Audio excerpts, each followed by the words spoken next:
Again, we are back on Truth Radio, and we're live with Calvin Tenoff Good evening, fam. and Erin Brien. Good day. Right, and for those of y'all that are listening tonight, we are gonna put a bit of a twist on Truth Radio, right?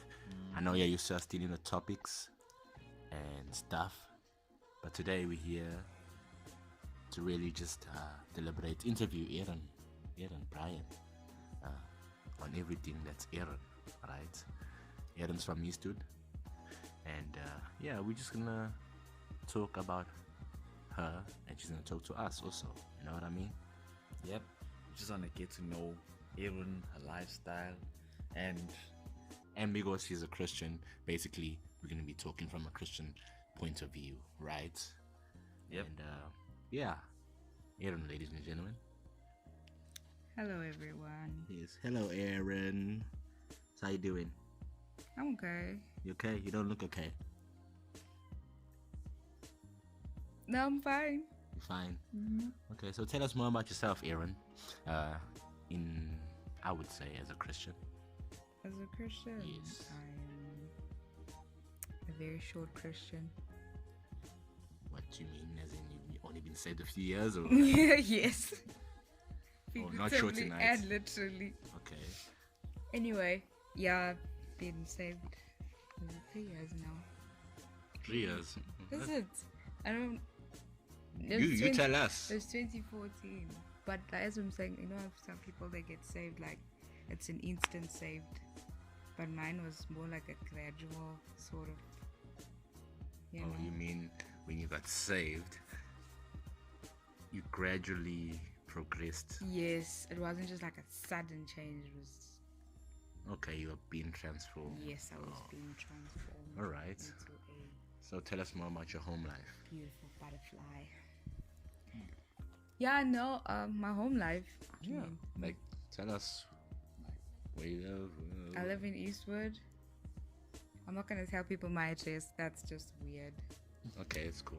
I live in Eastwood. I went to Eastwood High. So in Eastwood High, what did you believe in evolution? Yes, I did believe in evolution. I believe that dinosaurs existed before humans did, and I believe that the Earth was billions and billions of years old. Indoctrination. Yeah, and all that stuff. I was raised Catholic. That was Are you still Catholic? a very interesting time. No, I do not practice Catholicism. Why? And some Catholics that are listening to this will probably come to my house and set it on fire. I'm joking. That was a joke. Are you saying Catholics are capable of that? No, I'm joking. No, I'm joking. That is a huge accusation. No, there. I'm joking. I'm kidding. But yeah. I was So why? raised Why? Catholic. So you believe in evolution despite your My church-ish yeah, Catholic upbringing. I was very, what's the word? rebellious, Not rebellious. or you were like a logistical person? Yeah, I was like, if logic dictates this, then it must mean that. Okay. Sounds like someone that liked biology. Oh, I love biology. Biology is. Okay, so that's where you got converted into an evolutionist. Yeah, pretty much. Okay, so when you were evolutionist, did you believe that God existed, or you? I believe that God existed, but I believe that He created dinosaurs before He created Oh, so humans. God used evolution to make things. Pretty much. Okay, okay. And as you all know, that's unbiblical and unscriptural. I mean, what kind of God would use evolution? That's weird. That's a wasteful God who doesn't know what he wants because things have to evolve into the creature he wants instead of just making. Instead of making the actual product, Yeah. just It make is the product you want.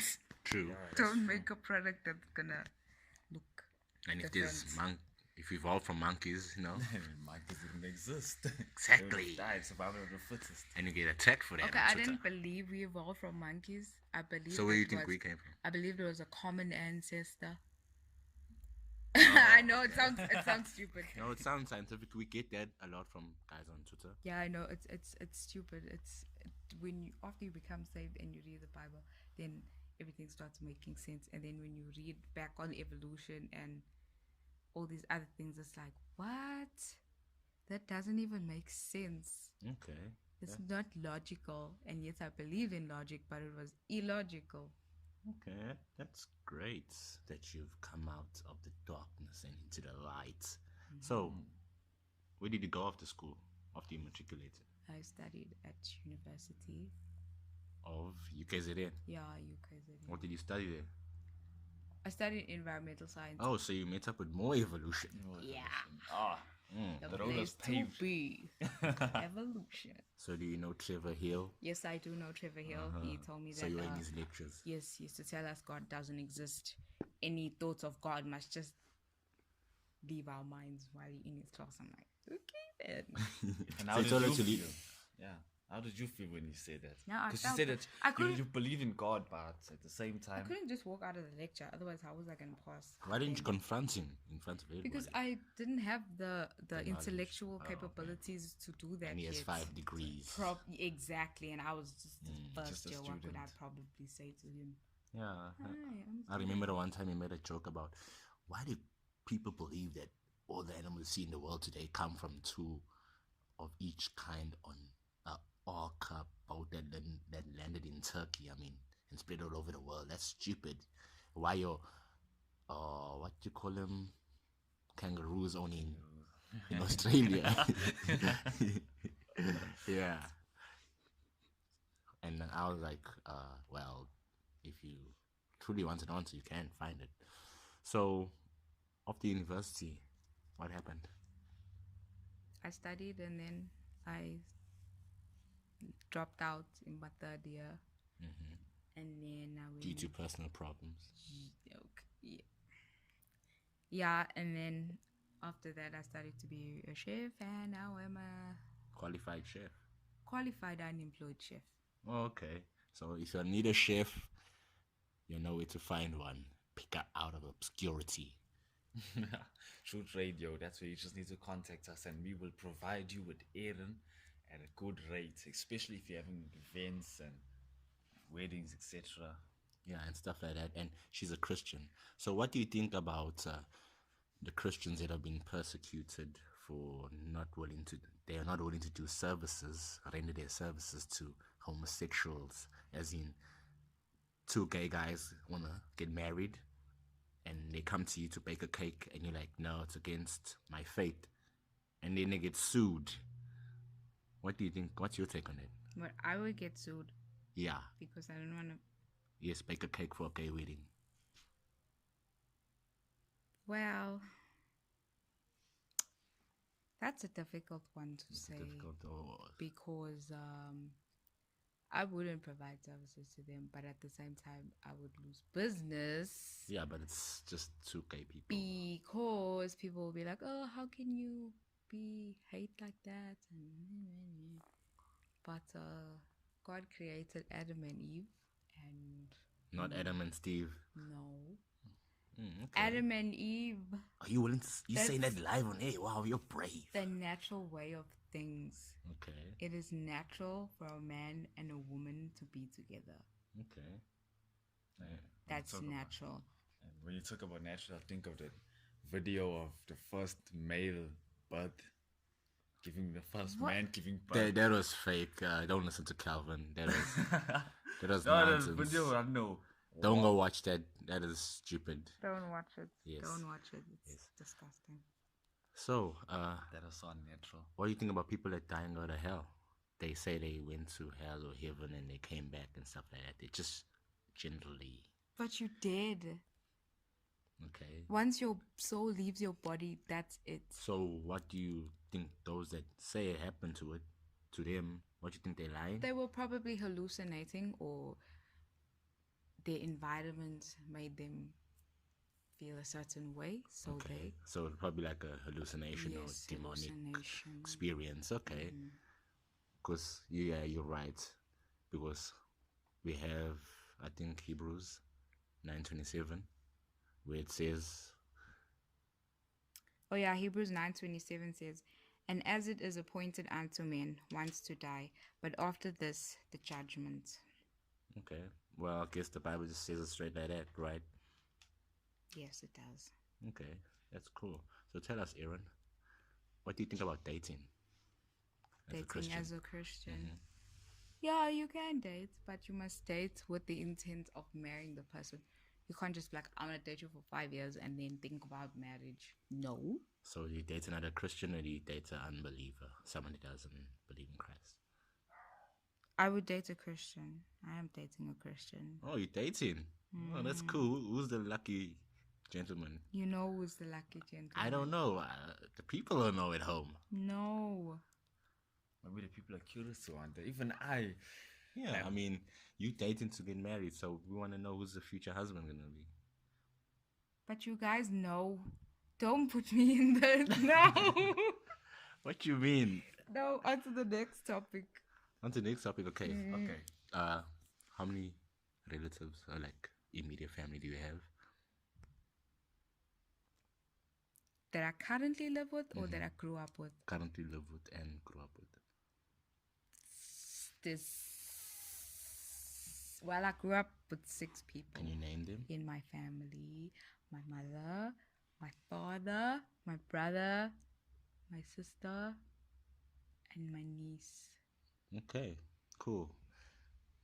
And right now, who is it? Yeah, it's just my mom, my dad, and myself. Okay. My brother's married. Okay, that was very insightful from Erin. And I guess we can close it off by asking the cliche, typical, can you send a message to the young girls out there who are aspiring to be successful and have God with them and be Christians? What would you say to them? Just give them a heartfelt message. I would tell them that it is hard to be a Christian. That's not a joke. People say, oh, well, you have to be content. It's difficult to be a Christian. Okay. But at the same time, because you love Christ, it doesn't feel difficult. It's just, you know. Okay, and in terms of relationships and being pressured into sex? Relationships, don't do it, man. Don't do it. Just don't do it. Wait for marriage. Wait for marriage. Wait for marriage. Okay. And don't fall into the trap, because you won't be able to get out of the trap. But some guys are very good at. Yeah, well, you must be even better at saying no. Okay.